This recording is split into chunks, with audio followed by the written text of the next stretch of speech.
日本差点把自己格式化了，为什么非要放着舒服的日子不过，从头到脚开始学习中国？大家好，欢迎来到我们的东亚文明探源系列。从今天开始，我们来聊点刺激的。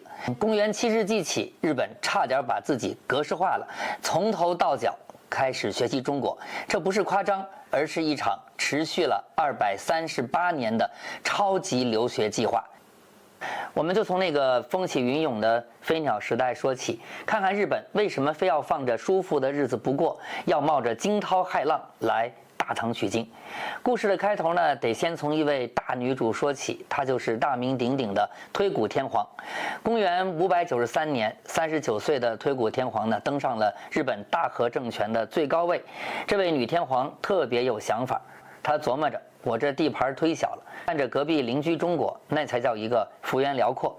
巧了，就在他掌权的前4年，隋文帝杨坚刚刚把分裂了几百年的中国重新捏成了一个强大的隋朝，统一高效，文明昌盛，这就是活生生的好榜样。推古天皇眼睛一亮，想变大变强，得抄作业，而且呢，就得抄那个最牛的。于是，从公元600年的日本派出了第一支学习考察团前往中国，直到838年的最后一次遣唐使归国。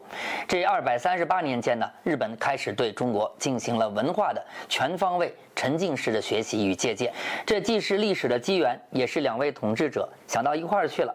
推古想学，隋文帝乐意教，他想的就是把这个东瀛邻居的关系也要搞好。那么同一时期的欧洲在干嘛呢？答案是他正在经历一场超级的大掉线。公元476年，西罗马帝国那叫一个轰然倒塌，什么法律啊、城市啊、贸易体系啊，通通的崩溃，整个欧洲瞬间被蛮族部落瓜分，打打杀杀成了家常便饭，文盲遍地跑，文化差点就剩修道院里的几个僧侣在孤独的抄经了。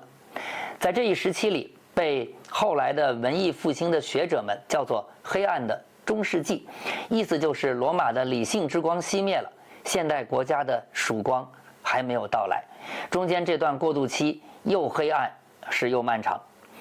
中国这边像早熟的少年，早早搞定了统一和秩序的难题；欧洲那边呢，更像是一个多次崩溃、多次重启的青年，还在混乱里跌跌撞撞地找着路走。历史的剧本从来都不是同步的，文明的发展更没有统一的进度条。书归正传，回到正题，日本从中国抄的第一份硬核作业是什么呢？没错，就是汉字。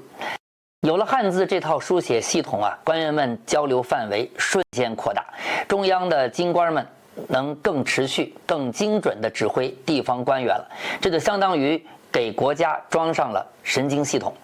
紧接着，一套更精确、更标准化的规则被逐渐建立起来，用来规范地方官员的行为。同时，专业化的行政人员也被培养了出来，他们能够管理更庞大、更复杂的国家机器了。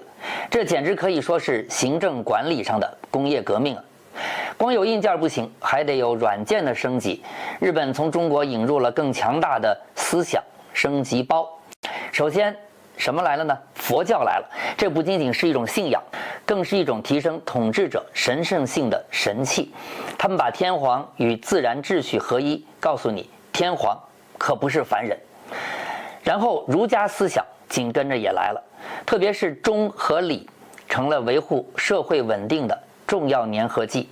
他们还学会了通过修史来提升统治的合法性，给自己找个光辉的祖宗，把他们写进历史书里，这事儿也很重要。更厉害的是呢，他们开始系统性的规划社会，修建宏大的寺庙，甚至于开始接受了中国那套大型工程的组织管理方式。当然，学习一定是全方位的，新的艺术技法、诗歌风格在中国文化的滋养下逐渐的绽放，中国的乐器也漂洋过海，丰富了日本的音乐世界。不过啊，日本可不仅仅是照抄，他们非常聪明地进行了本土化的改装，就像我们现在说的引进、消化、吸收再创新。当然，日语中呢也有他们自己的叫法，称为手破离。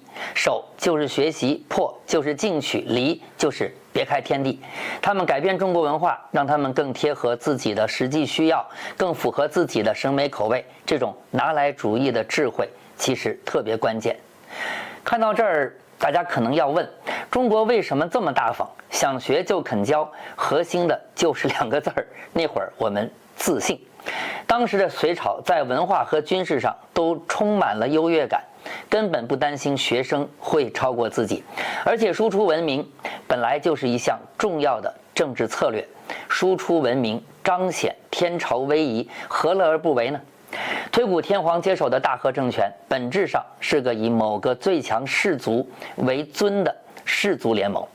推古的母亲就是来自于当时政权熏天的苏我氏，苏我氏想当盟主，控制其他几十个被赐予姓的氏族，而皇室呢，也在和苏我氏争夺对其他氏族的控制权。其他氏族呢，有的靠给皇室送媳妇儿联姻得姓，有的呢靠掌控特定的工作得姓。这些专业户呢被称作为部，地位相对低些。这里面最难搞的呢就是务部，为什么呢？人家管武器制造和保管，手里掌控着硬实力。推古女皇非常聪明，她扶持了自己的侄子圣德太子做摄政。这姑侄俩有个共同的特点，都痴迷于佛教。他俩联手呢，利用从中国学来的真经，狠狠地加强了对其他氏族的控制。圣德太子呢，还特别积极地推动和唐朝以及朝鲜半岛百济王国的关系，为学习打开通道。虽然各氏族势力呢盘根错节，但是推古和苏我氏的努力下，他们设计出了一套有利于中央集权的新行政职位和架构，比前人更有效地强化了中央权力。这个时期就是被称为大改革的飞鸟时代。当然，历史也不会一帆风顺。公元618年，隋朝倒了，唐朝崛起。645年，苏我氏的掌门人苏我入禄被暗杀，苏我氏呢开始失势。但是由苏我氏所开启的这股向中国学习的热情，不仅没有中断，反而在唐朝的盛世光芒下越烧越旺了起来。总结来说呢，这238年的学习史绝非简单的文化模仿，它是在扩张野心、内部集权需求、先进文明吸引、历史机遇的碰撞下，一场由国家主导、史诗级的文明输入与再造工程。汉字、官僚、佛教、儒家、艺术这些中国制造的文明模块，被日本精心拆解、组装、调试，最终融入了自己的血脉，奠定了日后和风的基础。这是弱者对强者的仰望，更是智者对机遇的把握。今天我们简要了解了日本在中国隋末唐初时期的历史，而关于日本与中国在文化交流中的成果和各种惊心动魄的大历史，我们会在今后的数期中和大家逐一详细分享。如果你也对这个话题感兴趣，请点击订阅。我是毛大庆，一个爱琢磨人文地理的社会学者。